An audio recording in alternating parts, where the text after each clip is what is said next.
There's a rawness to becoming that they don't prepare you for. The in-between of shedding and not knowing what's in store. When the old skin's gone, but the new one hasn't settled to the bone, and you walk around exposed and tender, unprotected, alone. In the most alive way, nerve-endings at the surface, everything arriving unfiltered, and the purpose of it overwhelms before it clarifies the sense. This is what emerging feels like, raw and immense. I'd worn the same skin so long it had become the only shape. I thought myself capable of no other landscape, no escape from the contours of a self that had been formed by years of cold, by the winters and the withholding, and the stories I've been told about who I was allowed to be, what edges I could take. And I wore that skin so faithfully, I forgot it wasn't fate, until one day it simply stopped fitting where I'd grown. And the shedding was the first thing in a long time that felt no. And the strange thing was the fear wasn't of what I might become. It was of the gap between the old and new, that hollow hum of existing without a skin that told you what you were. Turns out that gap is not the danger, that gap is where you stir. I'm growing into new skin, tender at the edge, standing at the shoreline of a different kind of ledge. Not falling, rising slowly, learning how to land. New skin, and finally starting to understand. The old skin served its purpose, it protected, held me in. Through winters I was certain that I never could begin to feel the warmth of something other than the cold I know. The person I've become inside the life I'd outgrown. But the skin renews itself, the science says it's every month. We are always shedding what no longer serves us, and what feels strange and raw today will settle into place. New skin always fits you, just give it space. Let me get precise, stitch this with the steady surgeon's art. Every bar is cell renewing at the cellular heart of something that was always in the process of becoming. Cause here's what biology and heartbreak share: the drumming doesn't stop while you're rebuilding. Life runs parallel to grief. The body keeps on growing even through the disbelief that growth is possible, that one can find a different skin, that the version sealed inside the old one gets to begin. I remember what it felt like when the old one first went tight, the discomfort of outgrowing what it once felt exactly right. The way the roles and rules and relationships began to change, how the life that used to fit me didn't feel remotely safe anymore. Not cause the life had changed, but I had grown past it, past the boundaries and the smallness and the way I'd amassed it. All that evidence for limits, all those reasons not to try. New skin doesn't carry all that weight, and neither do I. Turn new skin, tender at the edge, standing at the shoreline of a different kind of ledge. Not falling, rising slowly, learning how to land. New skin, and finally starting to understand. The old skin served its purpose, it protected, held me in. Through winters I was certain that I never could begin to feel the warmth of something other than the cold I'd known. The person I've become inside the life I'd outgrown. But the skin renews itself, the science says it's every month. We are always shedding what no longer serves us, and what feels strange and raw today will settle into place. New skin always fits you, just give it space.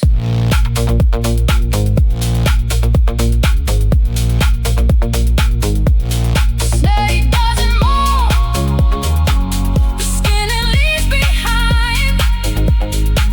It doesn't carry it, doesn't look back, doesn't wonder if the old shape was better. It just moves bright and new, larger than before.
take you back before the healing, to the open wound, to the 2 a.m. when nothing fit inside the living room, where I paced the same 4 walls, rehearsing what I should have said, looking at the scab of every word still living in my head.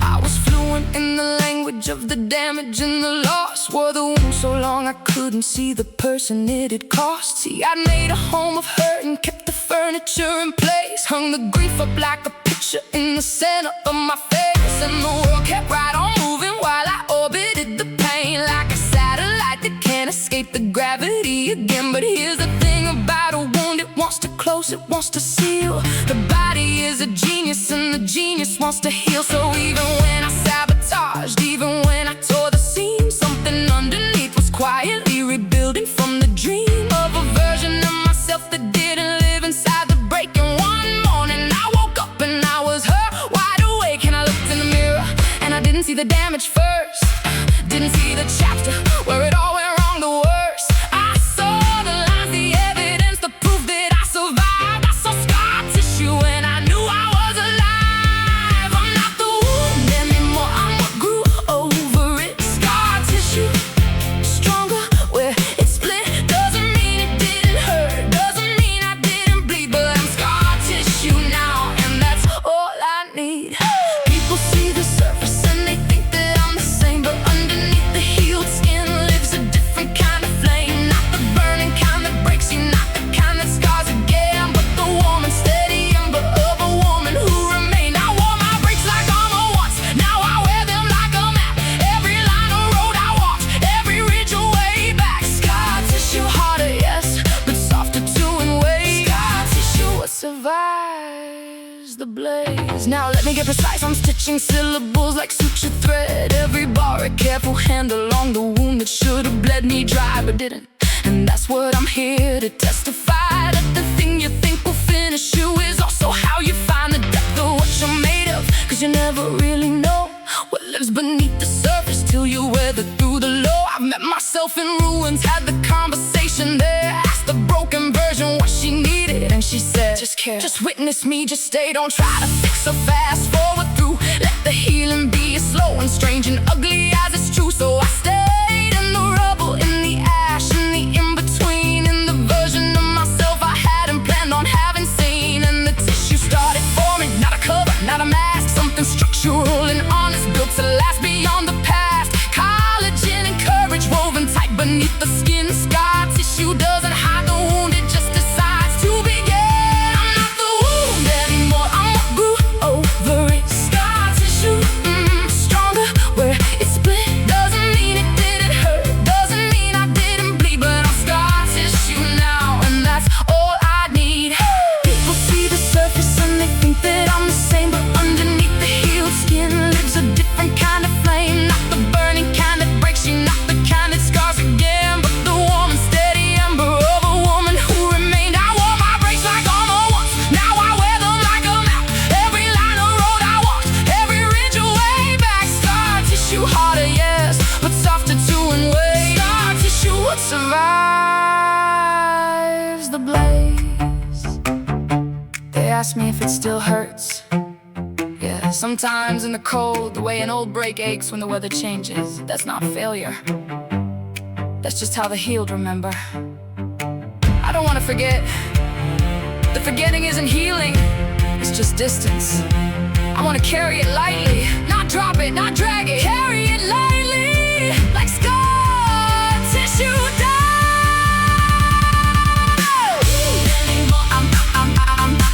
I'm not the wound anymore, I'm not the wound anymore, I'm not wound anymore, I'm not the wound anymore, I'm not the wound, I'm not the wound, I'm not the wound anymore. I'm what grew. Scar tissue, stronger than I knew. Doesn't mean it didn't hurt, doesn't mean I didn't break, but I'm scar tissue now, and I'm wide awake. Not the burning kind, not the kind that scars again, just the ember, just the woman who remains. Scar tissue, what survives the blaze. There's a particular kind of loss that doesn't look like lost. It looks like functional. It looks like managing the cost. A very ordinary day with just enough reserve to keep the surface passable, to show up and to serve. The version of your life that people see from where they stand, the meetings and the smiling and the steady, careful hand. But somewhere in the process of just holding it together, I had set myself down somewhere, I forget exactly whether it was Tuesday or a season or a year without a name. But I looked up one morning and I didn't feel the same as the woman in the photographs from years before the grief. She laughed without the asterisk, she breathed without the brief negotiation with herself on whether joy was safe today, whether hope was worth the risk or should be folded, put away. And I missed her with a missing, I had no word to name. The self you lose to living isn't grief, but it's the same. And then something small and undramatic shifted in the light, a laugh that came unbidden, felt like muscle memory, felt right, like a word returning to the tongue you thought you'd lost for good. She's still in here, she never left, I just forgot she could. I'm returned to myself, slowly piece by piece, finding all the parts of me I thought I had to release. I left them in the wreckage of the years that took their toll. But I'm returning, coming back to hold. There's a version of me waiting in the life before the loss, in the laugh that came without the calculation of the cost, in the morning that arrived without the dread behind the eyes, in the woman who believed things without needing to be wise. I thought she was gone, I thought the grief had taken her for good, but she's been waiting patient in the place I thought she wouldn't. Could she still be there? She never fully left. I'm returning, and there's nothing like the feeling of what's left.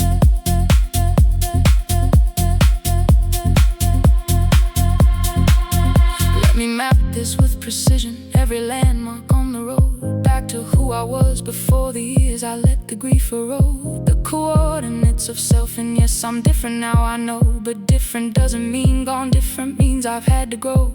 Around the wound, the way a tree grows round the iron gate. The gate is real, the wound is real, but the tree decides its fate. So I'm not returning to the person that I was before.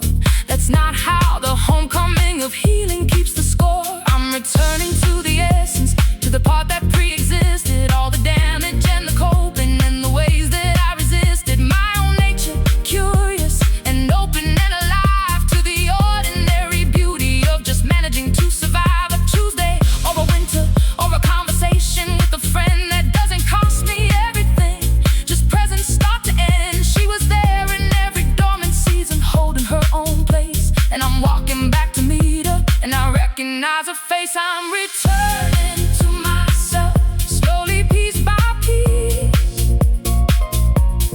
finding all the parts of me I thought I had to release. I left them in the wreckage of the years that took their toll. But I'm returning, coming back to hold. There's a version of me waiting in the life before the loss, in the laugh that came without the calculation of the cost, in the morning that arrived without the dread behind the eyes, in the woman who believed things without needing to be wise. I thought she was gone, I thought the grief had taken her for good, but she's been waiting patient in the place I thought she wouldn't. Could she still be there? She never fully left. I'm returning, and there's nothing like the feeling of what's left. Hi.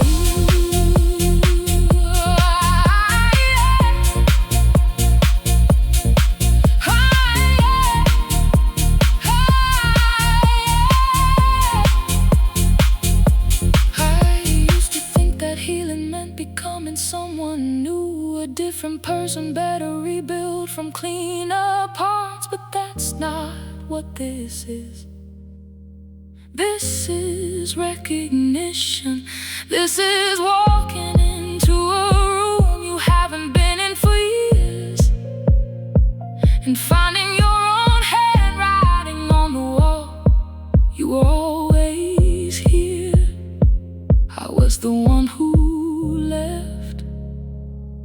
I'm sorry it took so long. I'm home, home, home, home, home, home, home, home, home, home, home,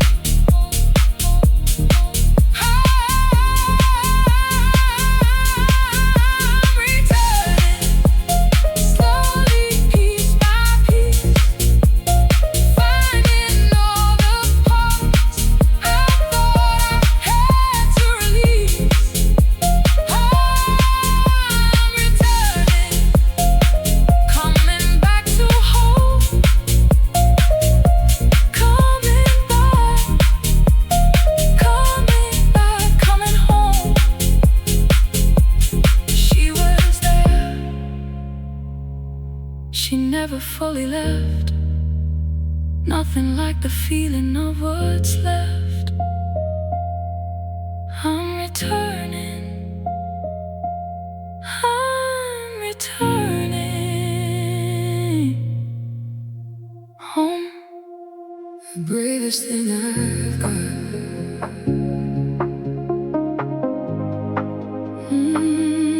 The bravest thing I've got.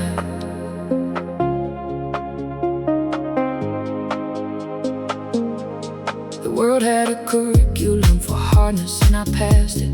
Graduated early, got the callous and I grasped it. Wore the toughness like a transcript, like credentials on the wall. Proof that I had learned the lesson. Don't be soft, don't fall.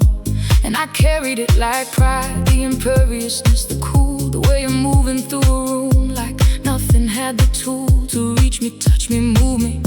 I was sealed behind the glass of someone who had learned that tenderness was built to pass. But sealed things don't stay sealed, they pressurize inside. The unexpressed accumulates until there's nowhere left to hide. The softness from itself, and I found out the hardest way that hardness is a debt you pay with interest every day. Every moment you refuse to feel becomes a fee, and the compound keeps on building till you can't afford to be the version of yourself that other people need to know. The debt comes due and tender was the only way to go. And I know the world won't always meet me gently where I stand. Know that tender has a cost and it doesn't come pre-planned. But I've run the other numbers and the hardness cost me more. So I'm choosing tender now, and I know what I'm choosing it for. I'm tender in the places that were hardened before. Tender where the hurt lived, now it's open door. I used to call it weakness, now I know it's not. Tender is the bravest thing I've got. The places that were wounded are the places that can feel. The ones that know the difference between breaking and the real. I've met people made of granite, never cracking, never bowed. And I watched them shatter silently beneath their armor cloud. But tenderness survives things that the hardened cannot hold. It bends into the weather where the rigid just gets cold. So I'll wear it like a lantern in a world that favors stone. Tender, and I'd rather be tender than alone.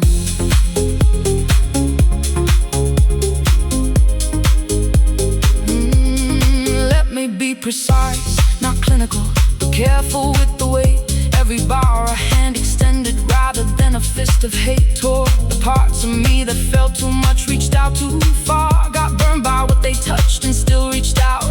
That's what you are when you're tender. You're the one who keeps on offering the hand even after it's been bitten. Cause you're built to understand that connection is the whole thing, not the armor and the moat, not the island and the silence and the walls around the throat. I've known people who chose granted early, watched them calcify, watched the softness leave their eyes the year they stopped allowing cry. Watched them win more arguments and lose more friends across the years. Watched them sit alone at 60 with their pride. No one near, that's not strength, that's just a long and very lonely way to go.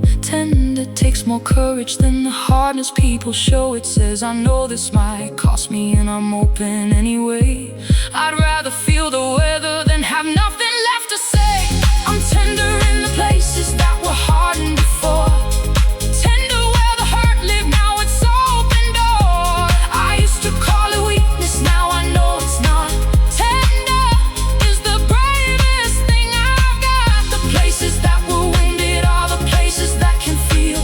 The ones that know the difference between breaking and the real. I've met people made of granite, never cracking, never bowed. And I watched them shatter silently beneath their armor cloud. But tenderness survives things that the hardened cannot hold. It bends into the weather where the rigid just gets cold. So I wear it like a lantern in a world that favors stone. Tender, and I'd rather be tender than alone. Someone asked me once if I was afraid of being hurt again, and I said yes, genuinely every single day. And they said, then why stay open? And I said, because the alternative is a life so sealed against the hurt that nothing else gets in either. And I've lived that life, nothing gets in, nothing. I choose tender.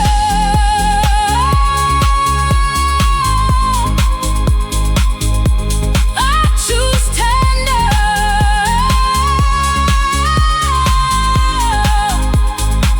I'm tender now in places hardened before. Tender where the hurt lived, open door. I used to call it weakness, now I know. Tender is the bravest way to go. Tenderness survives what hardness cannot hold. It bends into the weather, never cold. I'd rather be tender than alone. Tender, tender.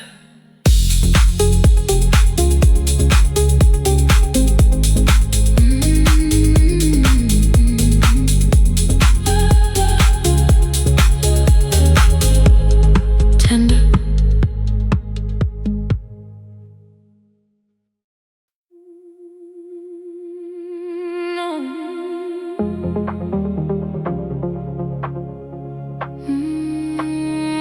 No, I'm finally here.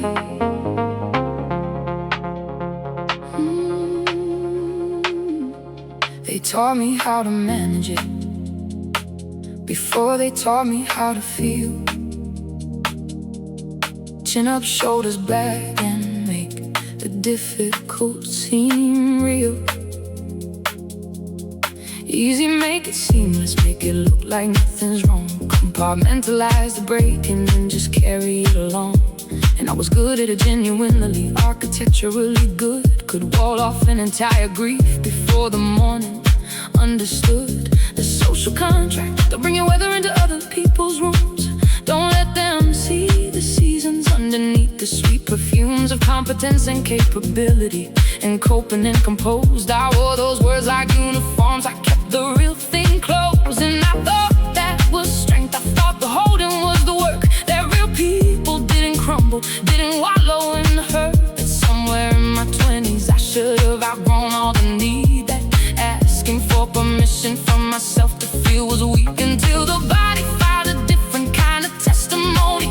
And the doctor said your symptoms are your feelings, and they're only getting louder cause you've silenced every other avenue. Your body kept the score and now it's reading it to you. And nobody ever sat me down and said the words out clear, that you're allowed to feel the weight of everything you fear. That the grief is not a weakness and the anger's not a flaw. That you don't need anyone's permission, never did by law. I give myself permission now to feel what's real. Permission to be broken while I slowly heal. Permission to be angry, lost and not okay. Permission, that's what's carrying me today. Nobody ever told me I was allowed to hurt. That falling wasn't failure, wasn't weakness in the dirt. So I swallowed every feeling, kept it tidy, kept it neat. Smiled through every breaking point, performed it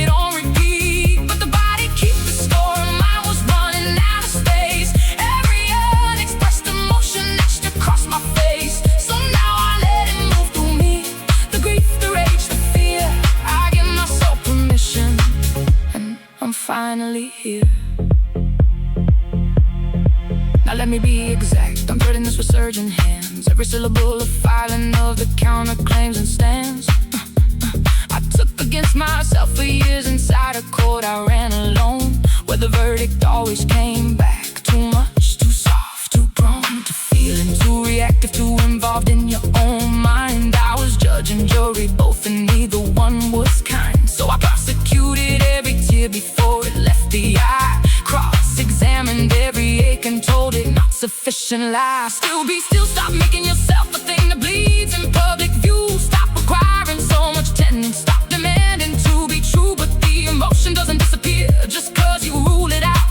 It relocates, it finds the body's back routes, finds a different route through the shoulder, in the jawline, in the sleepless 3 a.m. Through the drinking, in the distance, in the doing it again. Until the day I drop the gavel, let the courtroom go to ground, and give the feeling what it needed just to finally be found. I give myself permission now to feel what's real. Permission to be broken while I slowly heal. Permission to be angry, lost and not okay. Permission, that's what's carrying me today. Nobody ever told me I was allowed to hurt, that falling wasn't failure, wasn't weakness in the dirt. So I swallowed every feeling, kept it tight, kept it neat, smiled through every breaking point, performed it on repeat. But the body keeps the score, and mine was running out of space. Every unexpressed emotion etched across my face. So now I let it move through me, the grief, the rage, the fear. I give myself permission, and I'm finally here. The permission slip I needed wasn't anyone else's to give. I was waiting for a signature that was always mine, so I signed it. At 34, in a therapist's office, wearing yesterday's clothes, crying for the first time in 11 years. Permission granted to feel, to break, to be here. Hold on here. 48 bars of held silence before the final chorus opens. I give myself permission now to feel, permission to be broken, to be real, permission to be angry, lost, not okay. Permission is what's carrying me today. The body kept the score, I'm reading it now. Let it move through me, I'm learning how. Permission granted here. I know this story by the grain of it. I've held it long enough to know the texture of each edge, each rough and tender rough patch of memory I've worn smooth with the handling and the weight. The way you worry at a scar until the worrying feels great. I've rehearsed the conversation maybe 10,000 times. What I should have said that evening, how the silence was the crime, how I'd phrase it now if giving back the moment and the room. But the moment's gone, and all I have is me inside the tomb of a story that I've locked myself inside and called a home. Built a whole address around the wound so I never be alone with the terrifying emptiness of what remains when grief has run its full duration and you're standing past relief. Not numb, not broken, just the ordinary open air of a life that's asking quietly, what will you put there? And I gripped so long I didn't know my fingers from the thing. Couldn't tell the wound from who I was, couldn't feel the spring. And it wasn't a decision so much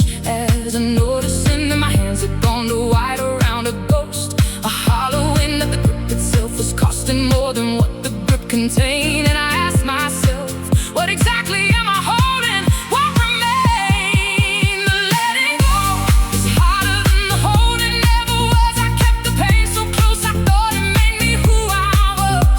But I'm loosening my fingers one by one on what's been done. The letting go, and here comes the sun. I've been gripping for years, the story, the regret, the conversation that I'm still rehearsing, not done yet. The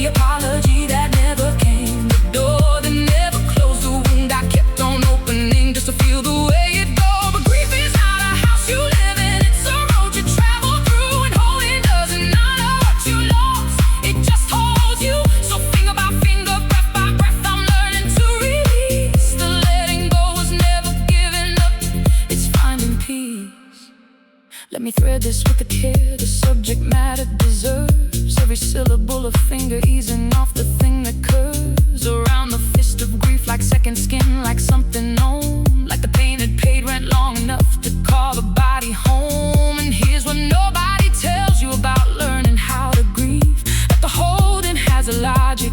It's the hardest to believe that you are allowed to lay it down and still have love, the thing that releases not betrayal, that the open hand can bring more honor to the lost than all the white knuckling you've done, that the grief served what it served, and now the grieving can be done, not forgotten, not erased, not like it never had a name, just carried differently, light enough to not stay the same size forever. Cause grief that doesn't move becomes a wall, and I spent enough years walled inside. I've answered to that call, so I open finger by finger, breath arriving into space, and the warmth that fills the absence has a different kind of grace. The letting go is harder than the holding never was. I kept the pain so close, I thought it made me who I was, but I'm loosening my fingers one by one on what's been done. The letting go, and here comes the sun. I've been repping it for years, the story, the regret, the conversation that I'm still rehearsing, not done yet, the apology that never came, the door that never closed, the wound I kept on opening just to feel the way it goes. But grief is not a house you live in, it's a road you travel through, and holding doesn't honor what you lost, it just holds you. So finger by finger, breath by breath, I'm learning to release. The letting go is never giving up, it's finding peace. I used to think letting go meant the thing didn't matter, that releasing was the same as saying it wasn't real, wasn't worth the years I gave it, wasn't worthy of the grief. But letting go is the most honest thing you can do for something you've loved. It says you were real, you happen, and I am still here. Open hands out, open hands out, open hands out, open hands out, open hands out, open free. The letting go is hard, I know that now, but I'm loosening my fingers, learning how, one by one, on what's been done. Letting go, and here comes the sun.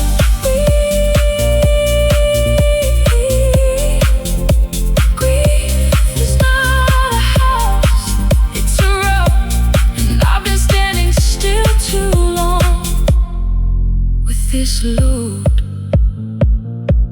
finger by finger, breath by breath, peace.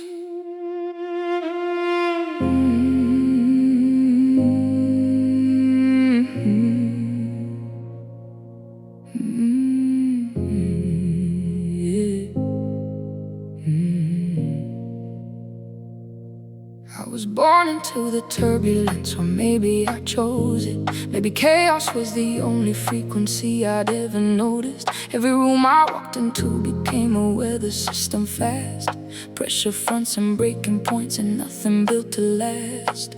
I was the argument before the argument had started, the intensity that left the people closest broken-hearted. And I told myself the passion was the proof that I was real, that the storm meant I was living, that the wreck meant I could feel. But there's a difference between feeling and just drowning in the current, between aliveness and the urgent churning, never quite concurrent. Rush of crisis after crisis, I was addicted to the wave.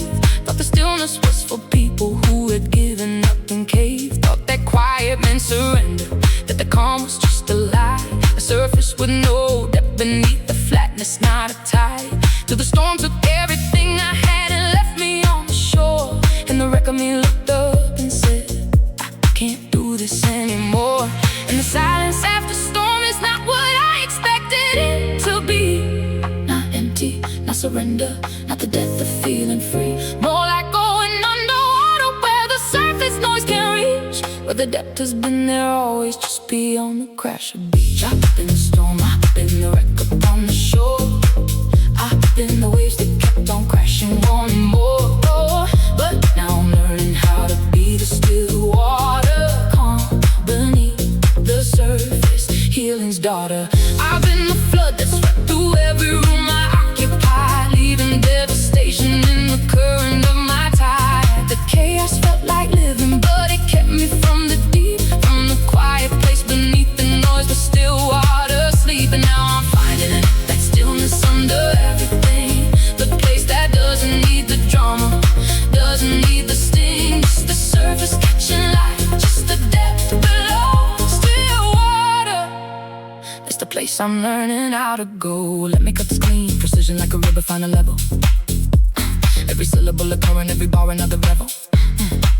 And the discipline of stillness, which is harder than the surge, harder than the breaking wave, harder than the urge to flood the room with feeling, to make everyone aware of the weather system building in the body that I wear. See, the storm was just a strategy, a value, not a truth, a way of being seen that I had learned back in my youth, when quiet men invisible and calm and overlooked, when you only got the room's attention if the whole room shook. So I shook at every table, every ceiling, every wall, made myself a weather event so I wouldn't feel small.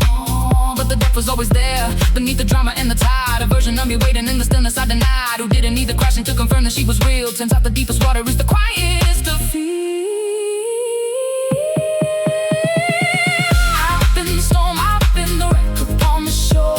I've been the waves that kept on crashing, wanting more. But now I'm learning how to be the still water, calm beneath the surface, healing's daughter. I've been the flood that swept through every room I occupy, leaving devastation in the current of my tide. The chaos felt like living, but it kept me from the deep, from the quiet place beneath the noise, where still water sleep. And now I'm finding it, that stillness under everything, the place that doesn't need the drama, doesn't need the sting, just the surface catching light, just the depth below, still water. That's the place I'm learning how to go.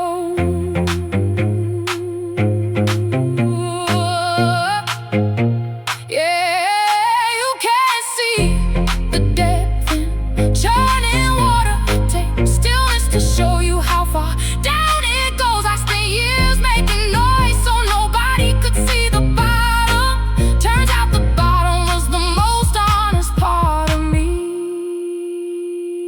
I'm done churning.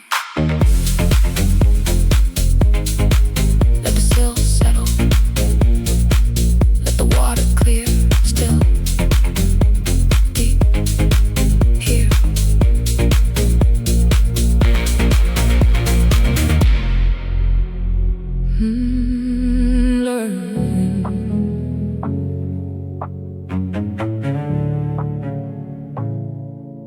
Learning to breathe.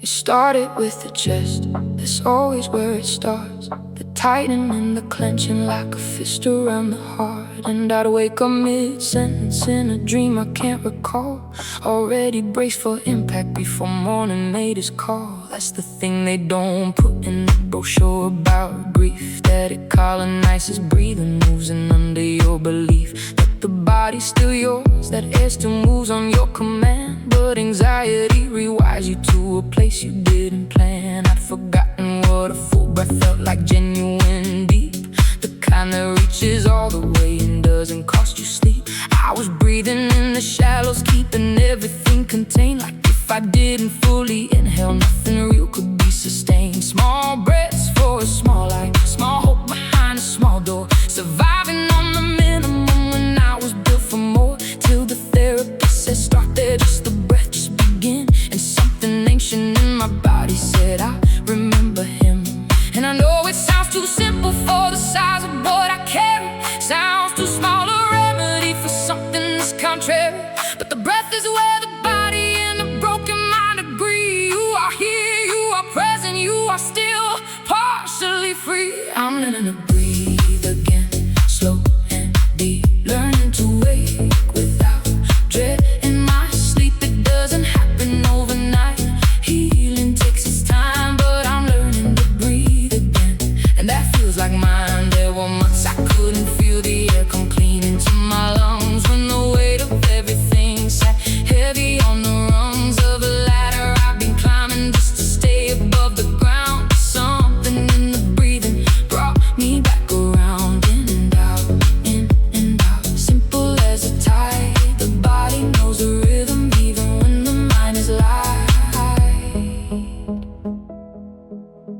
me be surgical about it. Let me cut to what is real.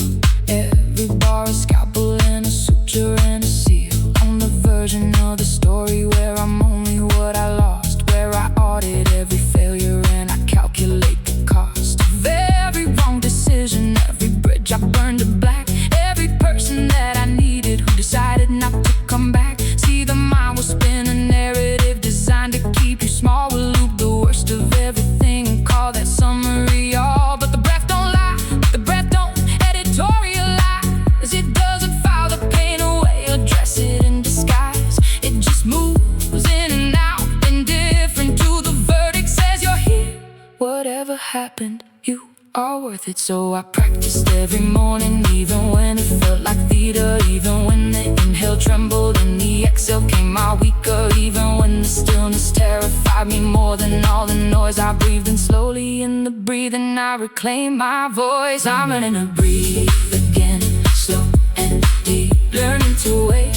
without dread in my sleep. It doesn't happen overnight, healing takes its time, but I'm learning to breathe again, and that feels like mine. There were months I couldn't feel the air come clean into my lungs, when the weight of everything sat heavy on the rungs of a ladder I've been climbing just to stay above the ground. But something in the breathing brought me back around, in and out, simple as the tide. The body knows the rhythm even when the mind is light. There is a meditation I was given in the worst of it. Just breathe in for 4 counts, hold for 4, out for 4. I used to think it was too small for the size of my undoing, but smallness is how you return to yourself, one small breath at a time, one small choice to stay.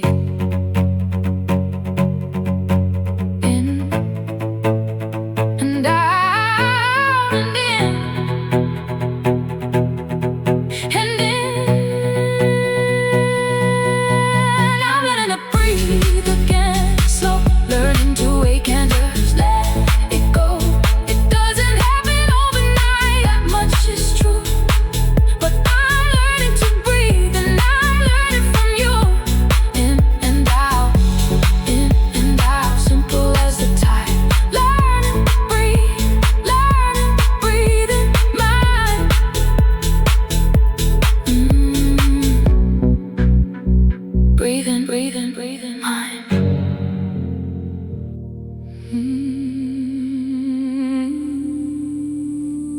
Let it unravel, let it go. I was good at holding it together, had a gift for that, the talent for the surface, for the smile and the chit-chat, for the everything is fine when everything was fraying at the core, stitched so tight across the outside that nobody saw the war.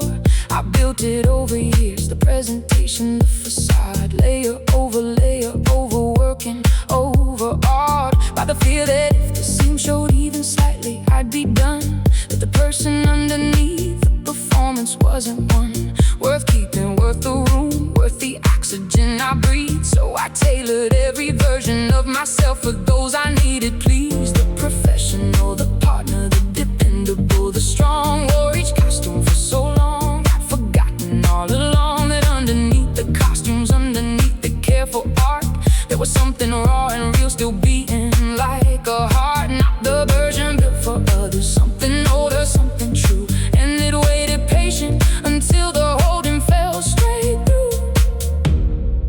And the first thread went on a Tuesday, nothing dramatic, just gone.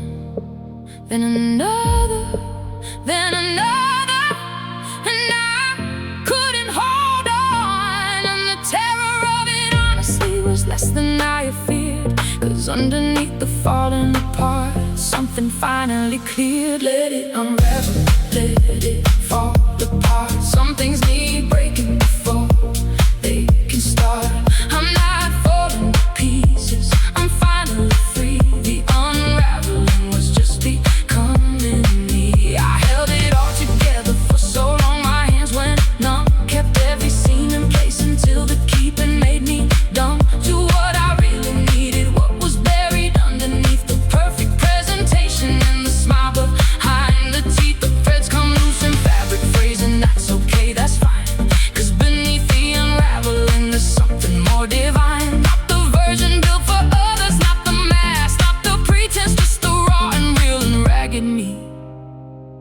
And that makes perfect sense. Now let me stitch this fine. The irony of that not lost on me. A song about unraveling, told with all this embroidery. Every syllable a thread I'm pulling taut across the frame. Every bar a seam I'm choosing this time. Not playing the same exhausted game of managing the image and the brand of being what the room requires with a steady, tired hand. See the people pleaser in me ran so deep I couldn't find where the performance ended and where I began inside. They were fused, integrated, welded shut by years of use, and it took a total falling apart to finally shake them loose. Now I know the difference, there's a texture to the real, something rougher at the edges, something harder to conceal. And I'm done been sealing, done performing, done the costume and the act. What unraveled wasn't me, it was everything that kept me back in the space where all that holding was is finally breathing air, and the person standing in it, raw and real,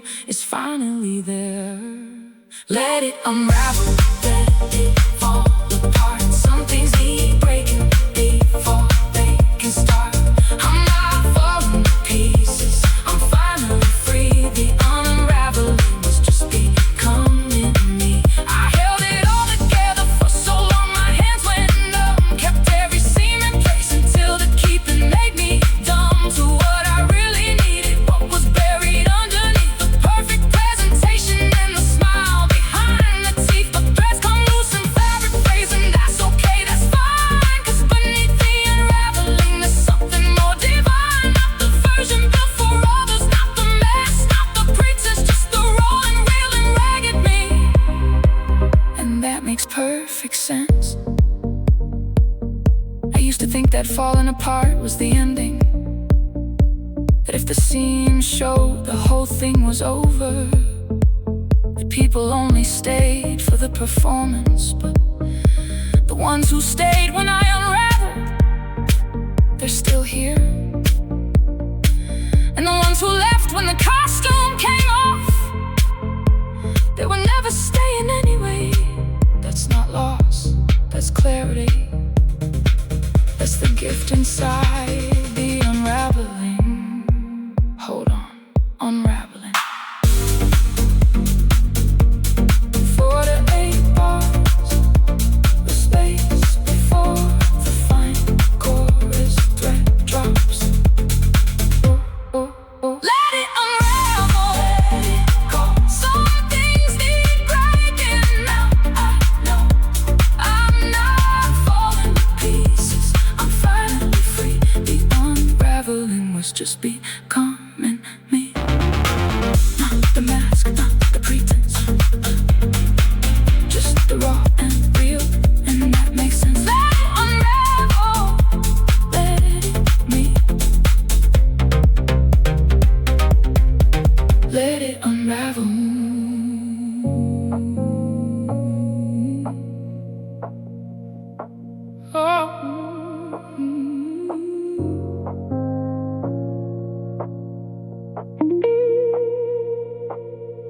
I started building early, before I had the language for it. Somewhere around the age of 8, when I first learned to board it. Every window, every entrance, stacked the furniture against the door, because the world was unpredictable and love was keeping score. So I got good at stone, got fluent in the silence and the steel. Learned to move through rooms without revealing what was real. Learned to read the air for threat before the threat could show its face. Kept my soft parts so far inward, even I forgot their place. And for a while that worked, the armor earns you something sure. Keeps the damage out, but locks the light out at the door. And you stand inside your fortress, wondering why you feel alone.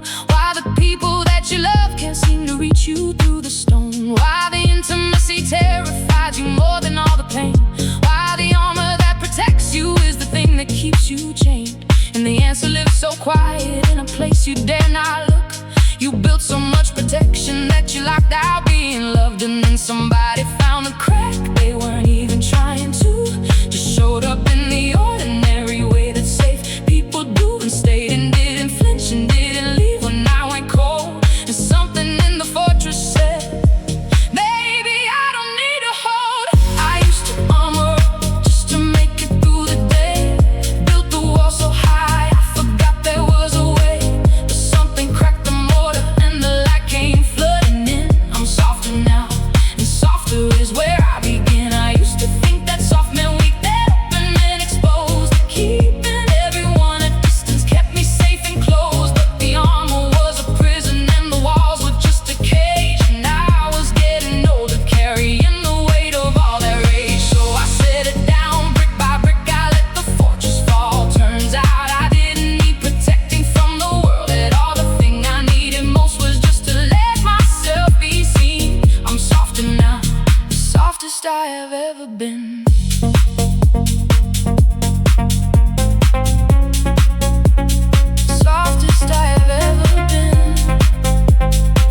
open when the old instinct is lock embrace. Try receiving care without the urge to run from the embrace. Try believing you're worth tending to, that radical, that strange, that the body you've been warring with deserves a wider range of feeling than the tight and guarded bandwidth of survive. Softness is the discipline of choosing to be alive, and I practice it imperfectly. Some days the walls go back, the old architecture rises when I feel under attack. But I know it now, I name it, and I choose a different way. Brick by brick I set it down and let the light come in to stay. I used to armor up just to make it through the day. Built the wall so high I forgot there was a way. But something cracked the mortar and the light came flooding in. I'm softer now, and softer is where I begin. I used to think that soft meant weak, that open and exposed, that keeping everyone at distance kept me safe and closed. But the armor was a prison and the walls were just a cage, and I was getting older, carrying the weight of all that rage. So I set it down, brick by brick I let the fortress fall. Turns out I didn't need protecting from the world at all. The thing I needed most was just to let myself be seen. I'm softer now, the softest I have ever been. The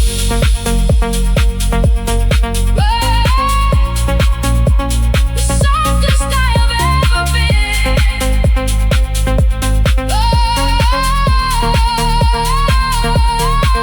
There are still days I reach for the armor, still mornings the fortress feels safer than the open field. And I don't shame that part of me anymore. She built that fortress when she had to. She was 8 years old and she needed those walls. I thank her for it. And then I set it down, brick by brick again. Hold on,